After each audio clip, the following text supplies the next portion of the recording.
We'll intervene whenever we decide it's in our national security interest to intervene. And if you don't like it, lump it. The problem with America is not that we go around marauding around the world imposing ourselves.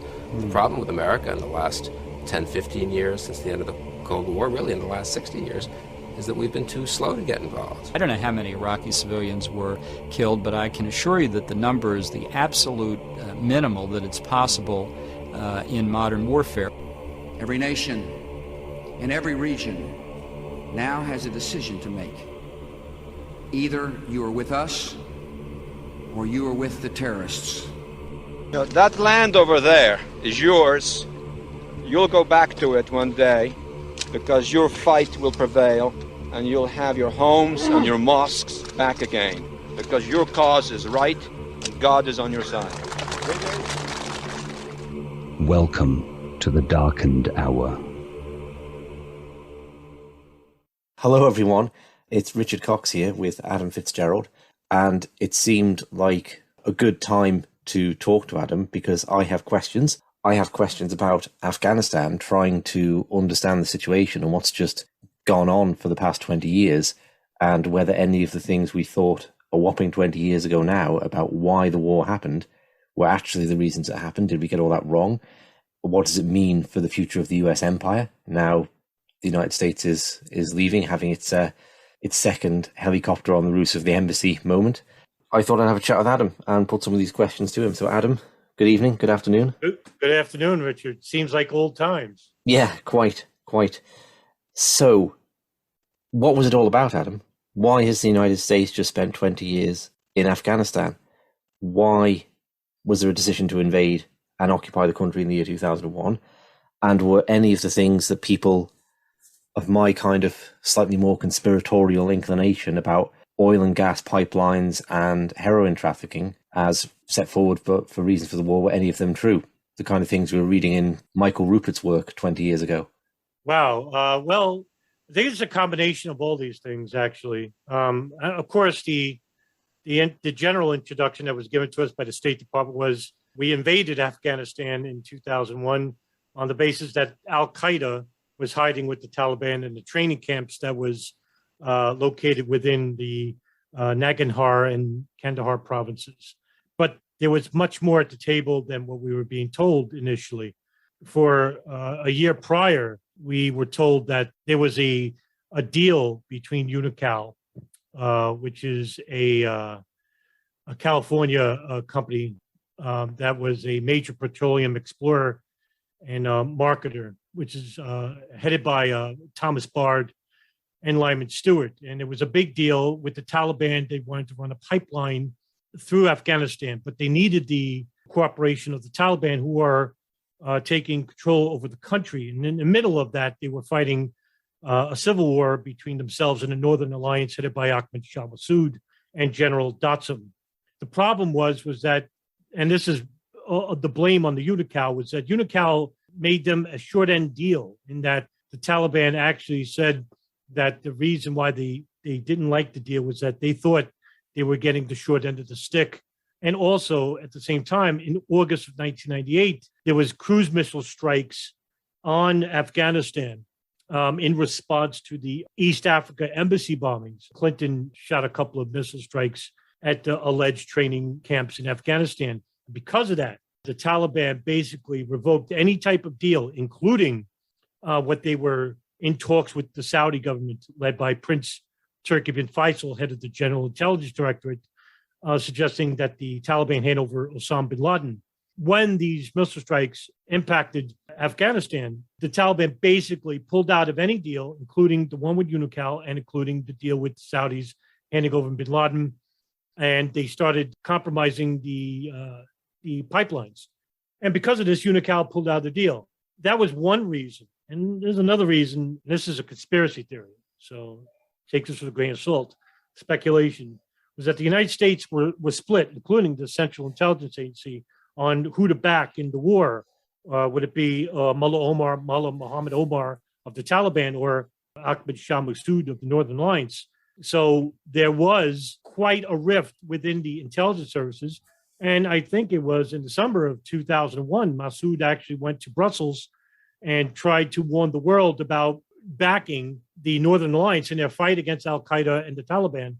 And Massoud gave a very direct warning. The warning was that if you do not back us, Al Qaeda and Taliban will attack the United States. In fact, Massoud actually gave an intelligence report. He received intelligence in the early 2001 period that he heard there was going to be an attack inside the United States. Okay, let me just rewind a little bit there, and we'll focus on the oil issue for a minute first, the oil and gas pipeline issue, okay? So throughout the 1980s, I'm not aware that this was like a strategic consideration, because most of the Stan regions of Central Asia were inside the USSR at that point. I'm not sure how much awareness there was of the natural oil and gas reserves in the Caspian and surrounding areas then, but the whole Operation Cyclone thing seems to be really focused on basically what it said in the tin, drawing the USSR into Afghanistan to give them their Vietnam, to drain the Soviet Empire. And however much it was or wasn't a contributing factor, the Soviet Union did break up, and then you see all these Stan republics emerging in Central Asia. And then there's a shift, right, to having this like real interest in the region. After like a period of abandonment of a couple of years, there's a shift having a real interest in the region to see who's going to come out on top, whose corporations. Is it going to be Russia or the United States controlling, or corporations in there developing the oil and gas reserves? And we covered that a bit, particularly with Azerbaijan and the use of Islamic radicals to tilt the board in favor of dictators who would be compliant with US interests. And then Afghanistan, as you were saying, that didn't work out. I think, am I right in saying the Taliban were in talks with a South American company because they didn't like dealing with Unocal? And the other thing I recall hearing about that was women's groups in the United States putting pressure on the Clinton administration to not do business with the Taliban. Believe it or not, now that you basically shook my head a little bit there, cobwebs, I've heard about that story regarding the South American company. I can't speak further on this because I forgot all about that part, and I was not made aware about the women's rights movement against the Taliban, which is interesting enough because now that the Taliban have taken control of the country on Twitter, basically for the last, I think, week and a half, maybe 2 weeks, I'm starting to see feminists actually talk about how the United States needs to return and engage in war against the Taliban because they feared that the women, and I think I forgot the name of the reporter on CNN. She basically is reporting out of Afghanistan wearing the full burqa, and she's actually being harassed by the Taliban. And you see these number of different groups, especially shockingly enough, more of a liberal mindset, the left mindset. I wouldn't say the classic liberalism mindset, but this leftist, which is pro-war, which doesn't distinguish from those of the far right, the conservative movement, where they're promoting the idea that the United States needs to return and continue the war. But yeah, I forgot all about the women's rights movement, South America. Yeah, I forgot all about it, Richard. Yeah, so I mean that would be usually a good enough reason for a war, right? Right. Or a regime change operation in U.S. imperial history. So can you speak to? Are you aware of any plans in the Bush administration prior to 9/11, expressions of interest in a military option in Afghanistan? And maybe that can segue into what you were saying about the United States security apparatus being divided over whether to support the Taliban or Ahmad Shah Massoud, the Lion of Panjshir. And I think maybe whenever you want to, the interesting segue there is the event that happened just before 9/11 was the assassination of Ahmad Shah Massoud, which I've just read. I think we've both just read an article about Peter Dale Scott making it clear that made the invasion possible. Like, if he's there would have been too much unified resistance across the country to a US invasion. So it's just another occasion where the interests of the Taliban and the interests of the US security state coincide, and Al Qaeda assassinations, if they, are helpful to the US imperial program. Yeah. Now, listen, I want to take this with a grain of salt because in the months prior to 9/11, I came across information regarding the late John Judge, who was a JFK 9/11 researcher and one of the co-founders of 9/11 Citizens Watch. And I tried for a long time to try and obtain information about the insinuation that the United States were going to invade Afghanistan months prior to the 9/11 event. And I'll like I said, I'll take this with a grain of salt. Now, according to John Judge, he basically said that Secretary of State Colin Powell visited Uzbekistan and Waziristan and warned the governments there to get all their advisors out of Afghanistan because the United States was going to invade Afghanistan. And that would lead to the conspiracy theory that the invasion of Afghanistan wasn't based on the 9/11 attacks. I tried to find corroborating evidence, corroborating stories for this, and I came across some vague information about, yes, Colin Powell did visit Southeast Asia and the Balkans in 2001, but I don't know what he was talking about in regards to Uzbekistan and Waziristan. So, like I said, take that with a grain of salt. It would lead to the effect that, did we invade Afghanistan on the pretext of the September 11th attacks? Well, it leads right back to your question about, there was an incident 2 days prior, on September 9th, 2001. There was an interview being set up with the Northern Alliance leader, Ahmed Shah Massoud. And it was two people, but they were posing as French journalists, but they were from Tunisia, posing as cameramen when they weren't. And when they got near Ahmed Shah Massoud, there was a bomb inside the camera, and the camera exploded. And it mortally wounded Massoud, and he was taken to a hospital, but on the way there, he expired. He died of his wounds. The two men, one of them was beaten to death. The other one was killed in the explosion. What happened was that in the weeks prior to that assassination, there was somebody by the name of Julie Sims who worked out of the CIA and who basically tried to get Massoud to surrender to the Taliban because the CIA wouldn't back the Northern Alliance in their fight against the Taliban, which was now being supported by the Hizb al-Islami party, and that was headed by Gulbuddin Hekmatyar, who was considered an enemy to Massoud. But basically, in the years prior, Hekmatyar was on the sidelines, but now he was joining the Taliban because the Taliban was gaining more and more control of the country, mainly to the south.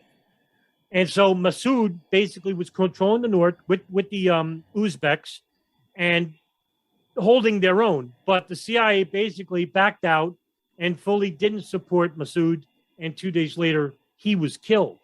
2 days later, September 11th happens. And the Taliban have taken control of the country. And it's found out that the two men who went to kill Massoud were Al Qaeda fighters.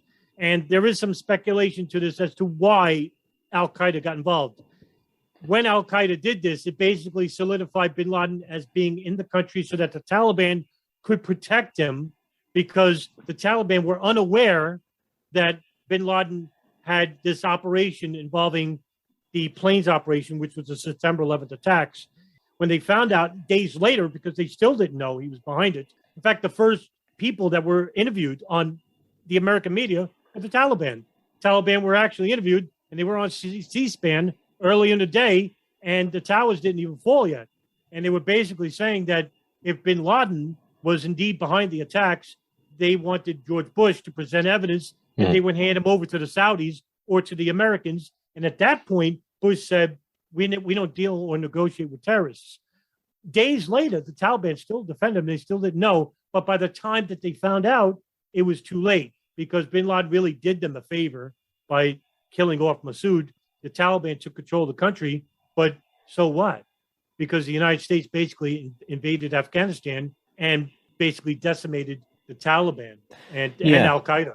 Just worth noting, we perhaps shouldn't do another segue into it, but we did cover this in the series, didn't we? That there was a very similar assassination attempt against George W. Bush, or yeah, that's what we think it was, on September 11th itself. It was like two cameramen turning up, suggesting they had an interview and they didn't, and being turned away by the Secret Service. But that was weird.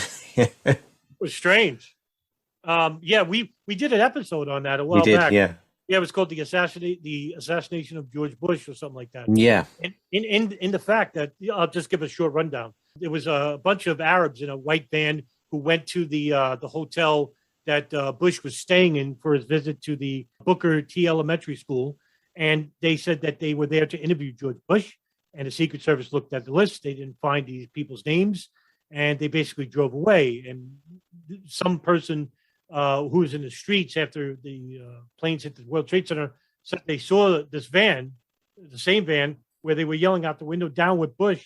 The speculation is that these people were probably posing as journalists and that they were going to assassinate George Bush in a similar fashion.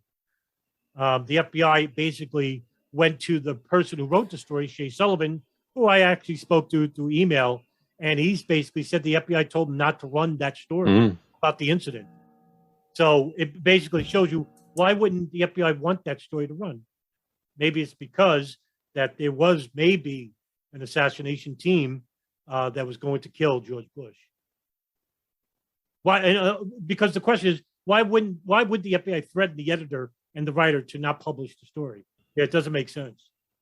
So the other aspect to the whole invasion of Afghanistan then is the narcotics. Okay, that the Taliban burnt their opium fields in the year 2000. And this is an area that, much like with energy, Mike Rupert was big into with his background as an LAPD narcotics investigator, where the Contra cocaine was being dumped off in the 1980s. And Mike was fully informed about all that and had run-ins with CIA drugs operations. And he claims to have predicted when he saw on the news that the opium crop was being burnt, that this would cause a war, that the United States would have to invade the country and dispose of the Taliban because of the importance of that drugs money in the financial markets in New York. And, it's not a stupid point, right? There's like $1 trillion of drugs money going around the world each year. It's like the GDP of a fairly big country. And it's obviously coming into the legitimate economy somewhere, and that obviously has an impact. So Mike's case is this is like so pivotal to the financial system, they would have to replace the Taliban. And the consequence of the US invasion has been bumper crops of opium for the past 20 years, right? So with eradication plans either not going very well, or these kind of crazy scenes of US soldiers protecting opium fields, actively protecting opium fields. If US citizens were to buy on the other end of that chain, they would be doing long jail sentences for. So what do you think of this whole thing of the narcotics angle to the Afghan war? Well, I think it's a relevant angle, actually, because back in July of 2000, it was Mullah Omar, the leader of the Taliban, who collaborated with the United Nations to eradicate heroin production in Afghanistan because the Taliban declared heroin un-Islamic. And so the Taliban enforced a ban on poppy farming. So they started threatening farmers, and they forced eradications, public punishment for transgressors, including the severing of hands and feet. And so the result was a resounding success. In fact, I've always said that the Taliban were actually the only entity in the world that had success in the war on drugs. The result was a 99% reduction in the area of opium farming, which is resounding success. And the ban was effective only briefly due to the forced deposition of the Taliban by the United States government through the military in 2002. But through the period of I want to say like around 96 to 2001, so that 5-year period, the Taliban basically curtailed all opium production in the Helmand province, which is the largest opium field on the earth, only behind the Golden Triangle in Indochina. Some people basically suggested that certain parties benefited during the price of the ban, but overall, drug profits are what supplies black operations. For example, the CIA can't go before a Senate Select Committee in the United States and basically say, can we get $500 million for an operation of deposing, say, a president in an Arab country through a coup d'etat? That would suggest that the United States is basically interfering with governments in other countries through forced military coups. That basically would suggest that we're doing illegal operations with the American intelligence services. So they can't basically do that. So what they do is they go to the drug trade, because drugs is what the profits from drug trade basically supplies an entity like the CIA or the Pakistan ISI or the Israeli Mossad in conducting black operations without going through the legal channels of their governments and their committees. And so Rupert actually had a really good point in regards to going down this route, but in regards to it was basically a fight for the oil. Well, that played a very small part. I mean, there was multifaceted options in why we went to the war with Afghanistan and Iraq. And it wasn't, the war on terror. That was just basically the false notion that we were. There was many other ideas as to why, and we could talk about them in a bit. About that's regarding foreign policy, regarding the control of the Helmand province and the drug trade, the oil production of Iraq, not so Afghanistan, and also the foreign lobby institutes of Saudi Arabia, the Gulf, Israeli through AIPAC, wanting to expand the United States to use their military to basically defeat the preconceived enemies of both countries. So there's a lot of influences as to why we invaded Afghanistan and other Arab countries. Okay, I'll ask you one more thing about the sort of early aspects of the invasion, and then anything more you want to say, for sure. And then we'll cut to how this whole thing worked out in the end. So the one more thing is, I know you've just read Gary Bernstein's book, Jawbreaker. And, well, I'll let you see what Jawbreaker was, but essentially we're talking about the escape of Bin Laden and Al Qaeda members from Afghanistan into Pakistan, where they suddenly became untouchable. The same willingness to invade Afghanistan to get in was not carried over across the Pakistani border, and Bin Laden survives then for another 10 years. And there's a perception that there's a loss of interest, with Bush and Rumsfeld making statements like, well, we don't know where he is, and it's really not the point. Yeah. And it was really weird sounding. And then other figures like Ayman al-Zawahiri, like the second in command, and presumably now in command of Al Qaeda. Well, I mean, whoever hears about him again, it's like there's no interest. I mean, if the CIA have dedicated teams to hunting this guy down, we certainly don't hear anything about that in the media, right? There's no sort of how the hunt for Al Qaeda is going today, how the hunt for the remaining men, or even figures we talked about in the series, like Ahmed al-Hada at the communications hub in Yemen. Like, he ran off into a crowd and no one ever mentioned him again, Right. So it's all very weird, this lack of interest. And of course, if we're talking or looking through the lens of imperial ambition, well, of course, you don't want to catch the boogeyman, right? Because what you want to do is get away into a country, preferably one of nuclear weapons, that you can then say, well, we can't really invade there, and then link him to Saddam Hussein and whoever else you want to around the world, say he's being funded by Iran or whatever.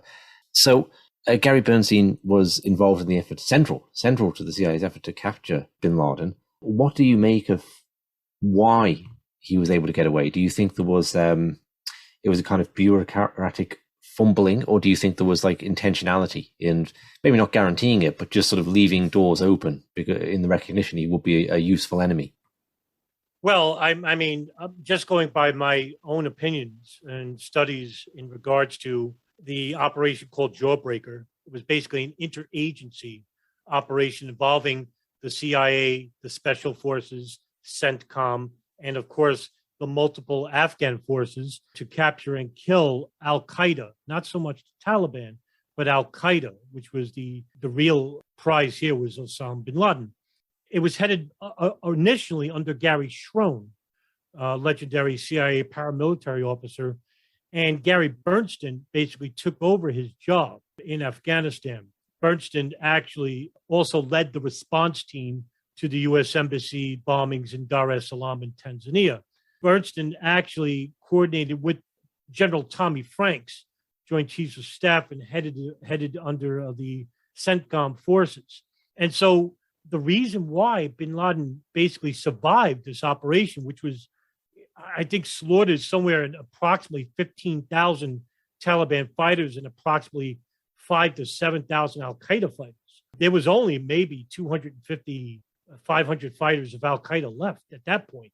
It was a successful operation. Well, that was airstrikes, right? They got most of them, right. I want to say it was a combination of B-52, B-1s, and there was this plane called the Blue, I want to say Blue 82 or Blue 32, where they would bomb these areas with daisy cutters. Blue 32s are daisy cutter bombs where they flatten the ground. And where Bin Laden was hiding out was called the White Mountains in the Malava Valley. And it was filled with, these white tops, mountains, snow, and large trees. And these Blue 32 bombs would basically just decimate the ground, flatten the trees so that you could see the caves where they were hiding out in. And the ground is scorched earth. It was burned everywhere. And they just destroyed the Taliban and Al Qaeda with these bombs, unrelenting in the daytime, nighttime. And then on top of that, you had these special forces fighters and the CIA. And I think there was 300 CIA officers involved. It was the largest CIA operation in the world involving personnel. And also you have these Afghan fighters that were headed by General Datsam, the future Afghanistan President Hamid Karzai. So there was a number of Afghan contingent fighters from the Northern and Eastern Alliance on top of these, I think it was 2,000 special forces and 300 CIA case officers, U.S. Army Rangers, all like in a pincer movement from the East and the South, but they had a backdoor channel. And so Gary Berntsen actually was trying to call his handler, which was Hank Crumpton, who was in charge, who was the CTC, CIA's counterterrorism center's leader. And he was in charge of the whole, overseeing the operation. And Hank Crumpton had to answer to General Tommy Franks of SOCOM to get reinforcements. Gary Berntsen wanted only like 500, or I think it was somewhere between 300 to 500 U.S. Army Rangers to protect the back channel into Pakistan, because where Bin Laden was hiding was in a very mountainous region in a couple of homes and caves, and they had a back door into Pakistan. What Berntsen wanted to do was get the U.S. Army Rangers in the back, have the Afghans into the east, and the U.S. and the CIA, the special forces, to act as like a pincer movement, and then you have the Pakistanis to block. And basically, they didn't want to capture Bin Laden even then. And this is something new to me. They wanted to kill him even then. So there was no capture of Bin Laden, which is what I've always believed was that the reason why they let Bin Laden to escape the back channel, which he did with 250, it was like 250 or 300 Al Qaeda fighters left, was that so that he can act as still, like, as you say, the boogeyman for the United States, and that the threat is always out there. Because if Bin Laden is killed, if we go to a scenario that they kill Bin Laden and kill the rest of Al Qaeda, there is no terrorism threat. And there is no reason to stay in Afghanistan. And there is no reason to invade, say, Libya or Syria for that matter. The war on terrorism is basically over. So for the conspiracy theorists who do have a right to question this as to why Bin Laden escaped, but according to Tommy Franks, he basically says that they didn't need the personnel because he trusted the Afghan forces to fight alongside the U.S. personnel already on the ground. But what the U.S. personnel, especially Gary Berntsen, was warning Tommy Franks and the State Department about was that the Afghan forces couldn't be trusted because the Afghan forces basically would flip-flop between Arabs and the Afghans. So in other words, whoever gave them the most money, they would basically fight or allow escape for. And it was suggested that the Arabs basically gave the Afghans money and they escaped into Pakistan. And he lived for another 10 years up until 2011, where he was assassinated by U.S. Navy SEALs. And I think it was the Gold Squadron that basically assassinated him. There's some mistake about the Navy SEALs that were killed in the Chinook shoot down by the Taliban. That was basically Red Squadron. They go by color squadrons. So it was a different squadron. So yeah, he was killed in 2011, and which makes no sense because we captured, Ramzi Youssef, who was basically the suspect in the 1993 bombing. We captured Ramzi bin al-Shibh, Abu Zubaydah, and Khalid Sheikh Mohammed, who all are high Al Qaeda operatives and lieutenants, allegedly, and they were involved allegedly with the September 11th attacks. We all captured, and all of them were captured in Pakistan. No, most notably. Why didn't we want to capture Bin Laden? Why the kill option? Well, we could talk about that too. But that's what I basically believe. I believe that they wanted him to escape, and I'm talking about the State Department, and they relayed that information to Tommy Franks, saying, don't give Berntsen any type of reinforcements. Right. Okay, so 20 years have gone by, and please say whatever you want to say about the continuation of that war, the changing aims of it over the 20-year period. But I think if you told like anyone, maybe has having a baby around September, October 2001, that child might grow up and fight in the Afghan war, it will still be ongoing. I think people wouldn't believe that. There's meant to be this limited military incursion, and you have to almost time travel back in your own mind to just see how like incredible it is of how long this went on. But at the end of it, the United States is leaving. There are no pipelines, and the opium crop is being handed back to the Taliban, essentially. So what do we make of this? How does this make us think about what the strategic aims were? Have they been absolute failures? How do we conceive of what's gone on there and how it's concluded? Incidentally enough, about soldiers who weren't even born to see 9/11 itself, I did a number of videos about the latest of what's going on in Afghanistan. And one story particularly stood out for me.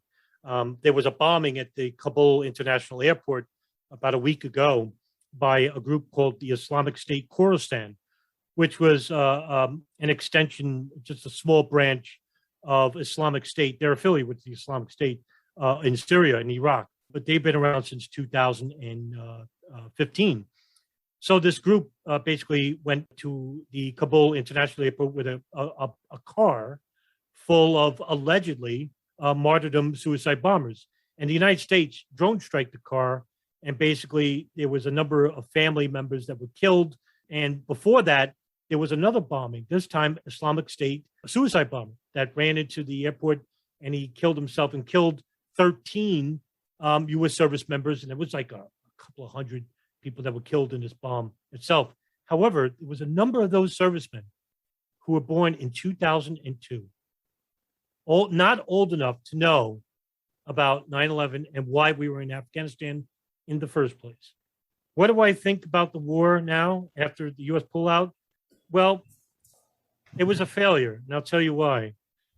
3 years ago, the Washington Post basically came out with a story, and it was called the Afghanistan Papers. And it was a huge, huge story, and monumental. And there was a couple of advisors from the White House and from the Pentagon that were warning, even in the mid-2000s, about the United States does not have a long-term plan or strategy for Afghanistan, and that the continued war is a failure at this point because the Taliban were basically decimated.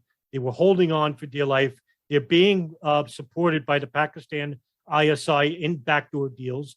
The CIA basically were being blackballed by the ISI at the same time, while being in control of the Helmand province, controlling the opium trade.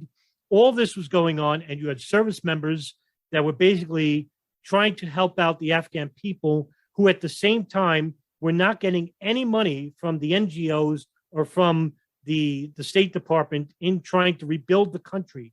But it was basically up to the Afghan people to use whatever money that they had at their disposal to build the country. Well, the Americans pull out, and all of this is now going to disappear. The women's rights movements, the secular body of Afghanistan are now going to be basically under the control of this very religious Orthodox group of people that only want Afghanistan to be controlled under the context of the Sharia and the Sunnah. They are not an international terrorist organization, although they are deemed a terrorist organization by the United States and the United Nations. My overall assessment about the war is it was an abject failure. It wasn't a failure for military groups, military industrial complexes like Raytheon, Boeing, LG3 Technologies, Halliburton. They made billions of dollars in that they continued this useless war, which could have ended anytime soon with the elimination of Osama Bin Laden and Al Qaeda back in 2001. If they just gave Gary Berntsen 500 U.S. Army Rangers to block off the back passage to Pakistan, they could have done this in 2002 and 3 by the continued destruction of the Taliban. But they allowed the Taliban to continue to exist at some level so that they continue this war on terror and pour billions and billions and I think it was up to $3 trillion into a useless war in Afghanistan. And it basically made Bin Laden a pariah of sorts, and also a sage, because what Bin Laden always wanted was to drag the United States into a long-standing war in Afghanistan so that he could drain the United States economically. And at the current moment, Richard, would you say that Bin Laden's wish actually came true? Well, yes, absolutely. And this is why, Scott Hort, I think it's his original thought. I think he's quoting someone, but says that, he's the greatest military commander in history. Yes. With a group of just a few guys, he managed to plant a flag in eastern Afghanistan, have the whole US Army come in there, get stuck there. And he didn't have to be particularly creative to think about this. It's just a rerun of what the United States attempted to do to the Soviets in the 80s. And a lot of the same people, who were a lot of the neoconservatives actively behind that policy, returned in the 2000s. And that they didn't seem to see this is incredible. That you could think that the Soviets being drawn into a protracted war in Afghanistan will bankrupt the Soviet Empire. But the same people actually want the US to be drawn into a protracted one. Try making sense of that one. Well, George Santayana once said, those who are doomed to forget the past are doomed to repeat it. And yes, Horton basically is now becoming an overnight sensation on media because they're interviewing him as of late, and because he basically called it in his book, Fool's Errand, in Time to End the Wars in Afghanistan. Yeah. He wrote 2 books about this, and he was calling this years prior. And said exactly what would happen. Like, you're going to have the same scenes you had in Hanoi of the helicopter, and then Biden said, "Oh, that won't happen." He said, "You're not yet. Give it 3 weeks." And about 2 weeks later, exactly. And really predicting the speed of the collapse, just saying very obvious things like, well, it's kind of crazy to say they're going to hold out for 3 months. Why are these people going to fight a war? They're inevitably. Would you fight for 3 months to then, have your head cut off at the end of it? They're going to surrender as soon as possible and just let the Taliban take over. It's completely predictable. Right, and I think too at the same time also, this is something that I gave a little bit of validity to, in that the Taliban basically were fighting from 2015 onward. Taliban were fighting at 2 fronts. They were fighting the U.S. coalition, and they were fighting this group called Islamic State Khorasan.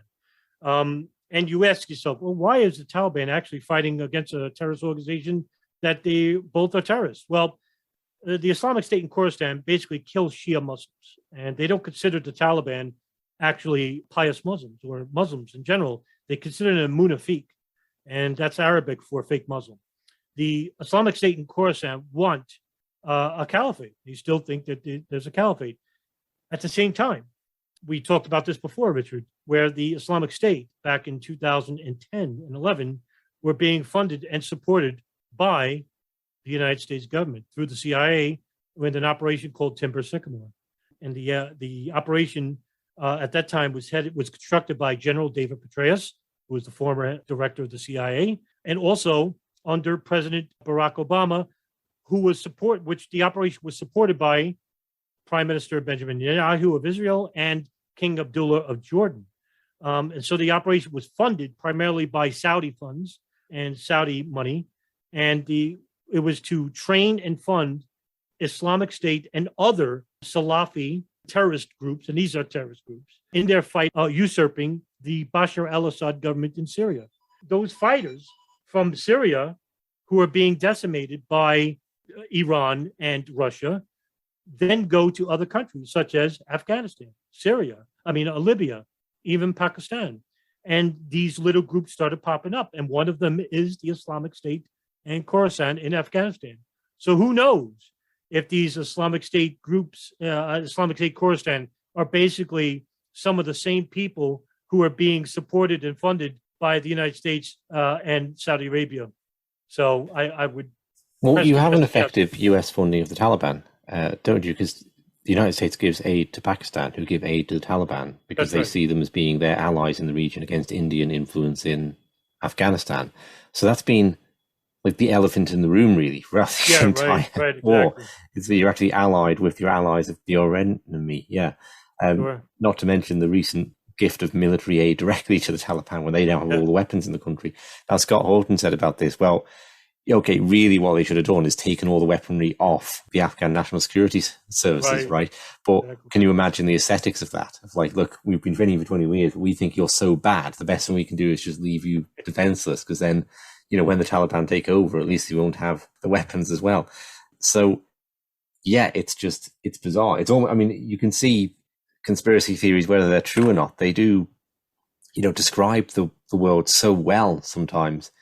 If you wanted to set up another war for the military industrial complex in Afghanistan, well, you'd need to really get the Taliban some weapons to fight with, That's so you correct. give them the Stingers in the 80s, and now you give them all the, all this new military equipment. So that's actually... I actually made a video about this where I said I gave a speculative notion in that if the United States wanted to return back to Afghanistan, just leave the weapons behind. And then 2 days later, the story broke, I think it was through, of all people, Fox, of all reports, basically said, they broke the report that the United States military left behind a bunch of AK-47s, Jeeps and trucks and tanks. And I was like, well, there's a reason why they did that. It wasn't because that they wanted to run out and flee out the country, like the State Department basically was saying, was that this was a coordinated effort to leave behind weapons to the Taliban in the hopes that they use it on American interests in the region, so that they would give them a reason to return back to the country and fight against the war on terror. Okay, so let's talk about that then. So essentially, we're living in 1975, right? And the Vietnam War has just come to an end. And then America goes into this after the Republican governments of Nixon and Ford, and then Johnson's really starting the war before that. We have Jimmy Carter come along, who's ostensibly a more peace-loving president. And that coincides with the time that you have the Church report into Senator Frank Church's report into the malfeasance in the CIA. So there's this kind of awakening in the United States to what the deep state are up to, and how disastrous this military intervention's been, the cost in human life and all the rest. And there's kind of a movement away from that. And you can see Jimmy Carter as being, in some ways, a genuine movement away, or perhaps more accurately, a kind of cover, and a kind of a lot of things going to ground. And that's where you have the Safari Club come about then, right? With international efforts between intelligence agencies set up when the CIA can't do quite as much for a period. But that hiding of the empire only lasts 4 years before it's foot on the throttle all the way again with Reagan and the wars in Central America kicking off and the whole Afghan escalation. So how do we see this? I don't think there was many calls in the 70s to go back into Vietnam in the time after that. Maybe I'm wrong about that. I don't know. It's just not something I've heard. But it seemed like when that was over, it was over.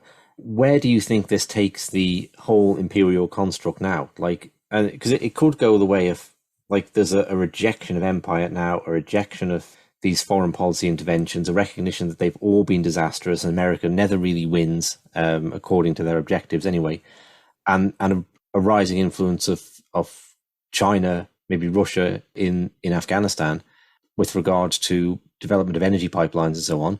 Or do you think the more dark image is that this actually catapults empire and said, it's all Biden's fault for pulling out, and what we need is a strong, hard, right-wing Republican president next time round who will kind of restore face, right? Because there's kind of a loss of face in this for anyone who believes in the American imperial project.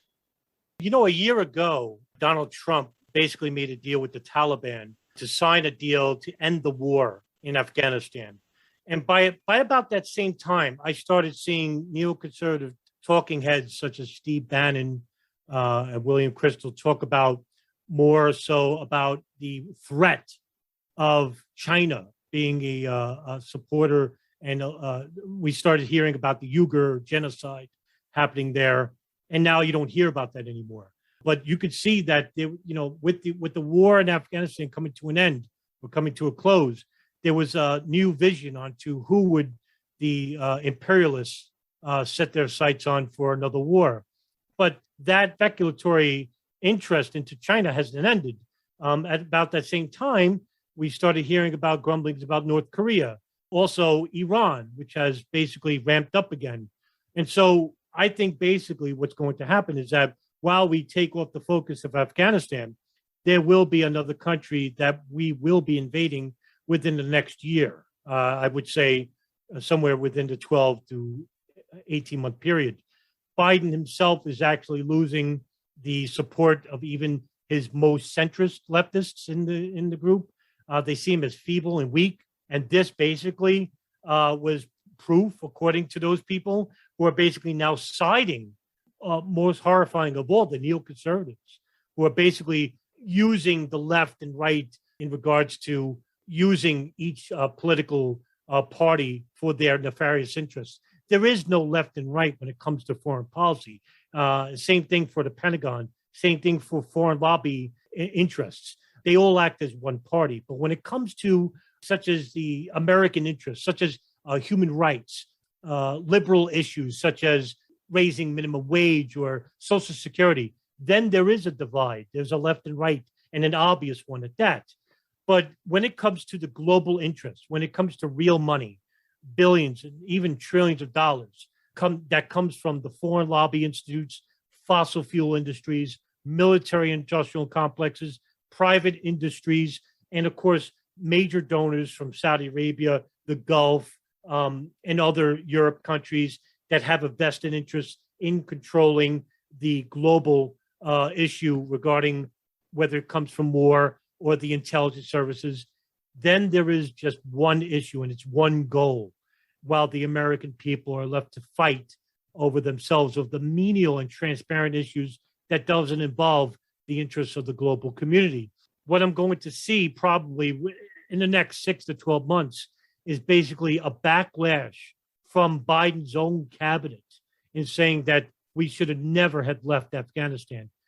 Interestingly enough, and I think you hinted at this before, the very people who were the architects of the Afghanistan war, the neocons like William Kristol, Paul Wolfowitz, basically are being interviewed by, of all people, CNN, MSNBC, about why the mistake is pulling out Afghanistan. And basically, if you're the American, progressive, and saying, why on earth is CNN and MSNBC interviewing these neoconservative warhawks? Well, that's because the legacy media is controlled by the Pentagon. Yeah, they put a different slant on it. Right, like Fox goes to war for security reasons. Fox and the Republican Party, it's for security reasons, weapons of mass destruction. The Democrats, CNN, MSNBC, are humanitarian responsibility to protect. That's like the branding for war. It appeals to a different person out there in the population. And, I guess you can say security, because maybe terrorists will come back to Afghanistan and Al Qaeda will get a base or something, but that's kind of a hard line to push, right? Because it's like caves in the middle of nowhere and they have to actually still get to the United States. So that would be where your security effort would be. And it's not like that's the only place in the world they could coordinate. If that were the case, then the US would need to invade Pakistan for a start. But the responsibility to protect thing, you can bang that drum pretty hard at the moment because it's like 20 years of work gone to waste. It's the squandered sacrifice of the soldiers. And like Afghanistan is it's going to get a lot worse for a lot of people pretty quickly. Although not for it's not like the people who were dying in US airstrikes throughout the war, they're not really considered in the left-wing responsibility to protect. They're kind of acceptable collateral for this world-building project to get little girls into school. And how ironic that was a Soviet aim as well, when they invaded the country in the 80s. Yes. So it'd be interesting to see the propaganda for the next war, Adam, because the disasters have come so fast and thick, right? To talk about a successful US war, when would that be exactly? You'd almost have to go back to World War II, right? And then that's successful if you discount Stalin getting half of Europe and Mao getting China. That was a great success. But the suggestion for a war in Iran, how would anyone think that would turn out? What's the track record for that? Right. I just interviewed Lawrence Wilkerson, and basically I asked him about the Iran because I used a quote that he used in a film. It was a documentary about AIPAC. And in that film, it was made in 2006. Lawrence Wilkerson said that if the United States were to entertain a war in Iran, that the generals at the Pentagon would do a walkout because they saw the failures of Iraq, but Iran would be worse. implement worse, because Iran has a formidable army, Iranian Revolutionary Guard, as well as having a decent naval base as well. And plus the region of Iran, especially to the south, is very mountainous. So it would give the Iranians a very big advantage in terms of a ground war. Yeah, it's 3 times the size of Iraq, and they can probably mine or close the Straits of Hormuz too, and stop exactly a third of the world's oil flowing. It would be a big mistake to invade, especially for Iran. The only countries that are really pushing this are of course, our foreign lobby influencers of Israel and Saudi Arabia, the Gulf. And, Israel, of course, considers Iran the biggest enemy of all because they're right to their north, and they consider them preconceived enemy for decades. Saudi Arabia sees them in a different light. They see them as a religious enemy. Iran being a Shia-dominated country, and of course, Saudis led by the Wahhabi Salafi ideology, which is, of course, incidentally un-Islamic. Many Sunni scholars consider Wahhabi un-Islamic itself in its own right. So there is a couple of vested interests. The United States, I think with the Pentagon, don't want it. But the State Department, which is being influenced by the foreign lobbies, are pushing it. Yeah, I'm thinking it will take something big now. It will take like another 9/11 event to restart the war machine, because there were I suppose 2 substantive wars in the 90s of Iraq and Yugoslavia, both really responsibility to protect wars. That was like the doctrine replacing the Cold War. But yeah, 9/11 really set the empire alight, really took it off. So it now seems, after 20 years of like every war being a complete disaster, it will take something substantive to like restart it again. So let's hope not. Right. Well, listen, Richard, incidentally enough, I just thought of in my head, the United States basically posted a story a year ago saying that they killed Abu Masr al-Masri, the number 3 man in Al Qaeda, and they killed him in Iran, of all countries. And they killed him with a drone strike. Iran came out the next day and basically refuted the story, saying that the Israelis and the United States are basically fabricating a story that never happened. And the United States basically was asked by the press, by Al Jazeera, to provide evidence for the story. And they basically said, we're going by intelligence reports on the ground. And so that tells you right there that they're trying to connect Iran with Al Qaeda, and wherever that story may lead. Basically, Iran is one of the biggest deterrents and enemies of Al Qaeda in itself. Al Qaeda, of course, led by the Wahhabi Salafi principles. Iran is not. And Iran basically they hated Bin Laden, they hated Al Qaeda, and basically are fighting against these Al Qaeda sponsored groups in Syria, ironically enough. And that's who Israel is currently bombing in Damascus in Syria, stating that they rather fight against Hezbollah than against the Islamic State. And they come right out and say it. They're not even hiding the fact. And basically, there was a report by Times of Israel, which is a liberal paper, basically came out saying that Israel was actually treating al-Nusra fighters. Al-Nusra is basically a terrorist organization by the United Nations and the United States, and they were treating them at Golan Heights hospitals and, caring for these people, because they basically said, we'd rather side with the Islamic State and these Wahhabi groups against Iranian proxy armies and Hezbollah to try and destroy the Syrian government. Yeah, well, that's not surprising. It's kind of shocking, but not surprising, right? Right, it's not surprising. But I mean, we have gone before that, like the Islamic State, you'd think they get at least caught trying to do something in Israel sometime, Not once. That's strange, yeah. No. Yeah. So, make of that what you will. So I think it's going to be hard to sell something like that, like an Iran Al Qaeda connection. It's just like people are surely too cynical. But of course, like the other thing is, it's not the same people, right? Like there's a whole younger generation, who you can see the CIA did. I'm sure you saw the woke CIA advert where you had I did. I won't even attempt the labels in it of people of color who are transgender with multiple mental health problems, but they're proud to work for the agency, So, I mean, what's that about? You've got to try and recruit a new up and coming generation. And I think they're speaking to a lot of people who aren't even old enough to vote yet, but okay, it might be a recruitment drive, but it's more, when I say recruit, I don't mean recruit to actively work for the CIA. I mean, recruit them into the imperial ideology.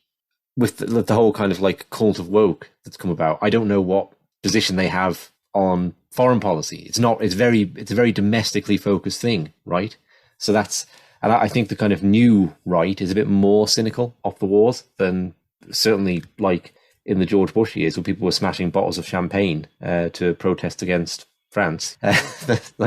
So we'll probably stop in a minute, Adam, because we're going into a whole different area, but there is a question now of like the rebranding of the empire for a new generation. I think that was obvious when that commercial advert that you were talking about, where they named every single different label. And I was about to say that it was like a potpourri of different agendas there, including sexuality, background, religious preference, or whatnot. It was slammed. I remember when that came out, and Twitter, I think that was the number one trending story on Twitter at one point, basically mocking the advert itself. But you could see, I mean, you basically hit on the nail on the head. You could see who the CIA is trying to reach, because these are the same people who are basically speaking out against empire, speaking out against the imperial nature of the old face of the neoconservative party. And what they don't realize is that the neoconservatives are basically not just right wing. They'll use the left, because the left, like I said before, are more right when it comes to foreign policy, when it comes to Pentagon issues, when it comes to war. For example, Obama was basically more authoritarian and probably more hawkish than Bush himself. You basically had Bush pundits that come out much later and saying they were jealous, almost shocked at the fact that Obama was given an almost like this unlimited check balance to basically drone strike and enormous rates at 7 Arab countries. The blank check that they gave the NSA, this warrantless wiretapping that extended the United States, including the global community. Even the most neoconish, more war hawkish people were basically very shocked at that. And that's basically what Obama tried to sell you. He tried to sell you progressive ideals. What was the mantra? Change, or we could change, or hope and change. Hope and change. And yes, hope and change for who and for what? It was a very dead label, a dead issue here. There wasn't no hope and there wasn't no change. It was worse. Ask the Middle East. They basically consider Obama worse than Bush, even though Bush basically was responsible for the death of over 1 million Iraqis. But Obama just considered those policies and even extended it further. So yes, what do I think about what the CIA and the imperialist nature are trying to do? They're trying to reach you, the progressive, you of the different backgrounds, who are basically saying we're different than our forefathers of the old faces of the neoconservative movement. They're trying to reach you to try and normalize, as Richard said, normalize imperialism, normalize war, and normalize the destabilization of the Middle East and Southeast Asia. I think that's right.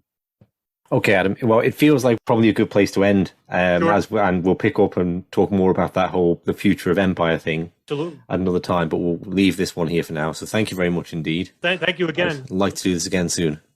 Absolutely, Richard. Thank you again.